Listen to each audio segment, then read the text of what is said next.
Hey, I'm Trevor. I'm Vincent. We're the Anthony and Todd Show. Today we're going to be talking about Nas's latest record, Nasir. No. It's Nas IR. Nas Infrared. Nas in real.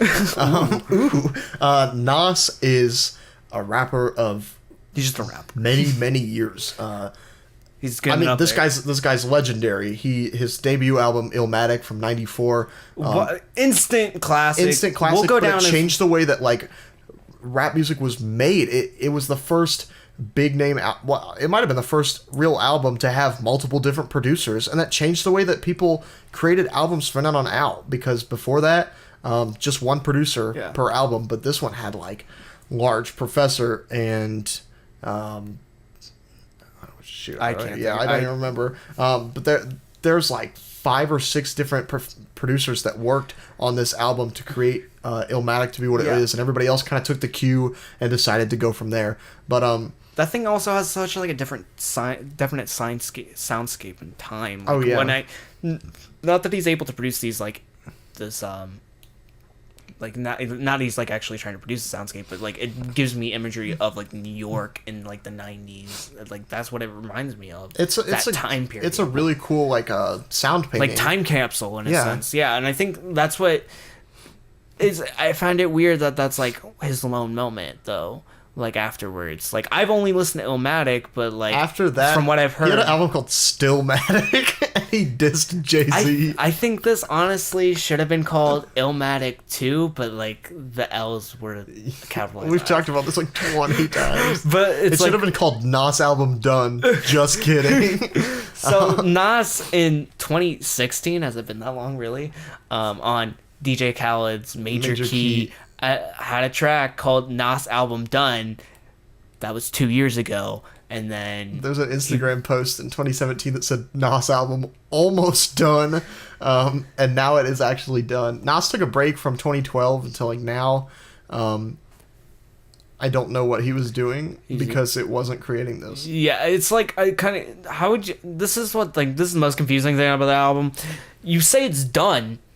And is this like? Do you think this is like a relapse with Dre? Like he just didn't think it was good. Because that's the only reason I think you would do that. In 100% honesty, I cannot believe there's no evidence that supports me believing that this album is the album that Nas has been working on for 6 years, because Kanye came in with the Wyoming tapes, this is very manic Kanye. This is like Kanye very calling you up and at like 3 o'clock in the morning. It's like, hey, we're producing an album. Also, can you go to the store and get me some Golden Grams? Because that really inspires me. Just like, and then like very went off. manic Golden Kanye. Grams are great food. I love Golden Grams. But yeah, this was very like a moment in time for Nas. I just cannot believe that this would be the album. I still believe that there's something out there that he's working on, but this is almost like a filler album. Can I be honest about this? This is throwaway. This is a Kanye project, and the best parts about it are Kanye's production, some of Kanye's features, verses, the clientele that is usually with Kanye. When I think of, okay, this is how I think of the record, okay? Here's Nas working in the studio, right? Mm-hmm. And he's trying to make his album good, and then he looks out the window and says, like, man, I wish I could get this album good. And then Kanye in, like, the Cat in the Hat comes in with this, like, big car, and he, like, rhymes and says, yeah, I'm just gonna make things better. And he, like, throws out his crate, and then, like, the Dream comes out in like a Thing 1 costume, and like the rest of like good music just comes out in like the Thing 1, Thing 2, Thing 3 like costumes with the blue hair. Like that's what I imagine Kanye did for Nas, and like they made this album. Nas is like, wow, I'm feeling great. Yeah, and then the album was released, and it's like, I think this album also needs some more background. This is the 4th studio album that Kanye has basically been a major part, or has been a definite part of this year. First with Pusha T's Daytona. I was gonna say Florida, but I knew that was not it. Followed by Ye, followed by Kids See Ghost, and now we're here. And Kanye has all across the board production on this, similar to Pusha T's. And Pusha T's record, we enjoyed the production, but we also were more in tune to that than Pusha, because we thought Pusha was kind of one note at scenarios. We enjoyed the album. We think Pusha is a fantastic lyricist. I think the difference between Nas and Pusha's projects is that Pusha delivered good lyricism that fit with the production and worked with Kanye.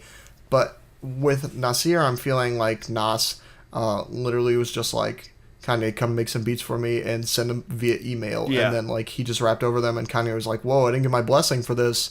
For Daytona, I feel like they were in the studio together. Yeah. For Nasir, I feel like it's Kanye's product. Like they're on two separate planets. They don't intertwine well. It's like here's Nas and here's Kanye's production. And Nas doesn't have the lyricism and doesn't have the I think he has the cred. He has all the credit in the world, especially from Illmatic, but he just doesn't have the flows and the lyricism to make things interesting. Here's the thing, I find Nas very generic on this. There's not one track when I'm listening to this and I'm like, Nas is very good.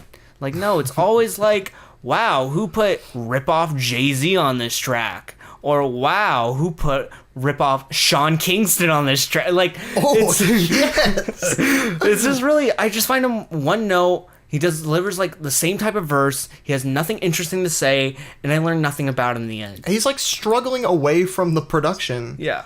He's it's like trying to pin down like a fish or something, you know? I think that the only time Nas has something semi-interesting to say is Cop Shot the Kid. Yeah, but even that was very surface level, and Kanye's first runs circles around him. No, here's the thing. Cop Shot the Kid, I have a major problem with, because I think Cop Shot the Kid, the beat produced by the Kanye with the slick Rick sample with Cop Shot the Kid, Cop Shot the Kid, it's really fast, and it's hard for you to keep up. You have to be very like, it's a beat I think Pusha can manage maybe, but like here's the thing, I don't even think Kanye has verse on it. I think it's better than Nas's, but I don't think he compete. I think it needs to be a certain like Denzel Curry. It has to be someone who's like completely fucking insane and can like go at speeds, or just like is able to hang with that type of flow. Nas is just getting too old. Nas just cannot, and he can't hang with it. In all honesty, I don't think there's only certain people that compete over that beat, and Kanye can't either. But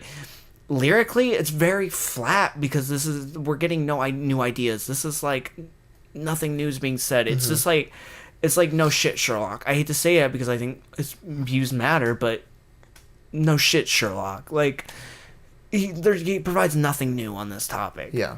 The beat I enjoy. Kanye's verse, his feature on that, better than Nas's. I enjoy more, but also I don't think he can compete. I think the beat's too fast. And Kanye, he improved, especially on Kids See Ghost. I think he somehow has mastered his lyricism in a form. He's always been a solid lyricist in a sense, but he's always been like, he's always working on it, which I appreciate about him. But he's just not able to compete on this, and I think this is not like this. You have to be like special to be on this beat, like just able to just match up with that beat because it's so fast, or you have to be so strange and out there that it works. Almost you have to be so you have to contrast it within a sense that the two manage to stay together. But I just don't think that works. But you get the opening track on this, Not For Radio, with P. Diddy doing ad-libs, which are completely fucking annoying. Like it's like not even fucking tune. It's like he's almost literally speaking during Nas in the middle of the word. It's like Nas is like, well, and then PD's like, I eat sandwiches, and it's like, what the fuck are you talking about? I just could not stop laughing during the first track because P. Diddy's so ill-timed with his ad-libs. He's like, man, I've never done this before. Like, I've never done ad-libs before, and Nas is like, yeah, you'll do fine. And then just butchered it. It's like when I'm in the film program, so we make a bunch of short films, and like sometimes I cast my friends, and one time I was like, okay, I can get Seymour to record some audio for this, and he was just goddamn terrible. Like he was playing the role of himself, and he just needed to read the line, but he just was bad. He could barely read like a simple sentence, and that's how P. Diddy is with his ad-libs. That's the best comparison I can make. He could not play himself. It's just like, yeah, and it just didn't work. Like, Not For Radio, very flat. It feels like I'm listening to like a early aughts Jay-Z track that is just so flat and just so meaningless and so braggadocio that's kind of pointless. Kanye says this album kind of relates to the 7 Deadly Sins. That's a theme of this album, but honestly, none of these tracks I'm able to find motivation for to actually care. And I could bring up and describe what each track means, but I don't care. That's just something I wanted to bring up in the review. Cop Shot the Kid, probably one of the better moments on here. In my opinion, yeah. And then you just get White Label and Bonjour and Adam and Eve and Simple Things, and like I have nothing to say about these tracks. Kanye makes some good production. It's not his best. No. It's solid. It's solid. There's way worse production by Kanye. Yeah. It's not his best, but I think it's up there. He's fine-tuning. Yeah. Kanye is one of those people that fine-tunes himself every single day, Yeah. and I really, really appreciate that about him as an artist. Yeah. So his production, I think, is just getting better and better by the day. But there's this one oddity in this album, and it's everything. Everything is the shining star of this entire record. You get off, and it's like a Kanye auto-tuned spectacular. Just the deeply like whiny kind of vocals, which I think are really nice, but also very auto-tuned. Yeah, just isolated. Kanye wishes he has everything so he could change everything in a sense. Then you get the Dream on the track. Yeah, those two work like wonderful together as a duo. And it's just like it provides this grand scale. The giant choir in the background I think is amazing. Very kind of like minimalist in our approach, other than the drums are the main thing keeping it together in the choir, I think. But like 3 minutes, and this track's like the longest out of everything. It's like 7 minutes. All the other tracks are like 2-3 minutes. It's the one standalone from this album, but once Nas shows up, it's hard to care. He's like, some of his best verses are on this track, and he tries his hardest to keep up, but like he can't. It's like having to follow, like, I don't know, David Bowie just got done performing on stage, and now this 8-year-old has to do his magic act. Like, two things that are completely separate universes that do not compete are on the same stage for some reason. No, yeah, I would agree. Yeah. It's almost like Nas's track record turns you off a little bit. Because, like, going into this album, I had faith. Yeah. I was like, okay, Nas is legendary. Kanye's production has been top-notch for the past 3 weeks. Let's see what happens. And I was right about Kanye, but Nas just didn't deliver. And for the first, like, track, Not For Radio, I was like, all right, P. Diddy is an idiot. But, like, I can get past it. And then Cop Shot the Kid, I was like, okay, we're picking up a little bit here. White Label, Bonjour. Wait, didn't P. Diddy do ad-libs on A$AP Rocky's last project? He was on... Yeah, he did. He was on Testing. Yeah, okay, he was better on that. I completely forgot about that. Maybe he was sabotaging him. That would be great. And now we hear this beef between Nas and P. Diddy. Because P. Diddy was trying to sabotage him with ad-libs. But no, like, everything comes, and I'm like, okay, so Nas hasn't had super good performances for the first half of the album. What makes me think that he's going to be okay here? And, like, maybe the performance was better, but at that point, I just didn't care anymore because he wasn't good for the first half. So I'm not going to say, like, well, a complete turnaround. He's went from bad to good. No, he went from bad to not as bad. He went to bad, not good. And, like, I could talk about, like, the remaining tracks, but I honestly do not have anything to say. There's Adam and Eve and Simple Things are very forgettable to me. And Kanye can try his hardest, but Nas is not able to deliver. Nas is an artist, I think, that should be working with DJ Khaled. Yeah. Not with Kanye West. Like, Kanye should work with people that almost can cater to him, but also like they share the same vision. Yeah, share the same vision, but also he can use almost as an instrument, as we talked many times before, like almost as a puzzle piece. And like Nas is a puzzle piece, but he's like, he doesn't fit in the slot, and Kanye's trying his hardest to force him in, but it's not gonna work. Mm-hmm.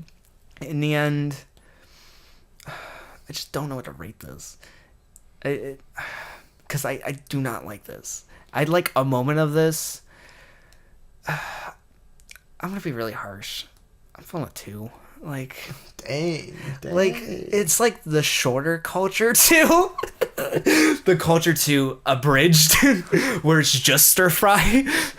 I think that I'm going to give it a 3.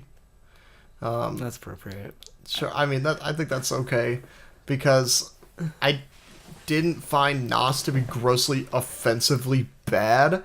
I just found him to be uninteresting. Yeah. And I have to give it at least a 3, maybe like a 3.5, because I've got to give Kanye... Can we give Nas and Kanye 2 separate scores? I would give Kanye a 7. I would give Nas a 1. 2. Okay, in the review, I'm putting 2 separate scores for this. Because, I just feel like it's so polarized because I think Kanye did an excellent job, and I think that, like I said, he's just getting better every project and getting more consistent. And his production on here, I think, is some of the most top-notch, some of the most top-notch moments. That's like a grand moment. We have never seen anything like that from Kanye before. I really appreciate what he's doing, but Nas just came in and butchered it. I feel like he brought down the worth of the production with his own shortcomings, ability and shortcomings. Yeah, his own just genericness brought down the production, and it shouldn't be that way. I don't think so. Yeah, definitely Kanye. I'm giving you a 7. Kanye, you're a 7. Nas, you're a 2. I don't 3. Here, I don't get that transition. You're up here, but now you're down. I don't get Illmatic was here, but now you're.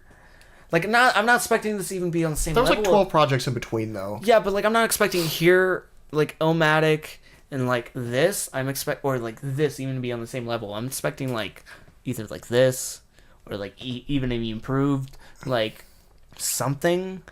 Either I'm expecting that Nas at least learned something along the way and improved himself. But from the sounds of it, he didn't improve himself at all, and he didn't learn anything from Illmatic. He was like, yeah, I'm that guy that made Illmatic. Well, that's it. And that sucks because I think he could be so much more than that. Yeah. And it's a shame that he's almost like a one-album wonder. It's really bizarre. Not a one hit, but one I think people, project. Including myself, up to this project, considered Nas to be a legend. A legendary figure of hip-hop history. And now I'm just kind of seeing him as a has-been almost, which is, I think, hurtful, but also I think it happens to a lot of people as well. Jay-Z in his last project being one of them. Yeah. And in all honesty, Kanye does a great job here, and no faults to him. I think he tried his hardest to make this work, and in the end it just doesn't. And it's nothing. It's Nas. It's not Kanye's fault. He can't help Nas out of the pit. The pit's too deep. He can't reach in. Kanye can't father stretch his hands enough to reach Nas out of the pit. But yeah, this may be one of my least favorite records of the year. It's just disappointing to me, I think. It's one of my... I can't say it's one of my least favorite records, but it's one of my most disappointing. Because it's just so generic to me, and that's even worse than it's that's why I did not like Culture 2, because it seemed very generic. And I think being bad, even a Princess Nokia being super emo and edgy, that's bad. And I hate that as much as generic though, because at least it's trying its own thing. Yeah. I'm just very disappointed about this. I just kind of want to end this review here and think about something else. So we do a weekly podcast called The Anthony and Todd Show, where we aren't as normally disappointed, but we do praise Kanye equally as much. So if you like Kanye, probably like a podcast. So until next time, guys, I'm Vincent. I'm Trevor. And see ya, boys. Bye, everybody.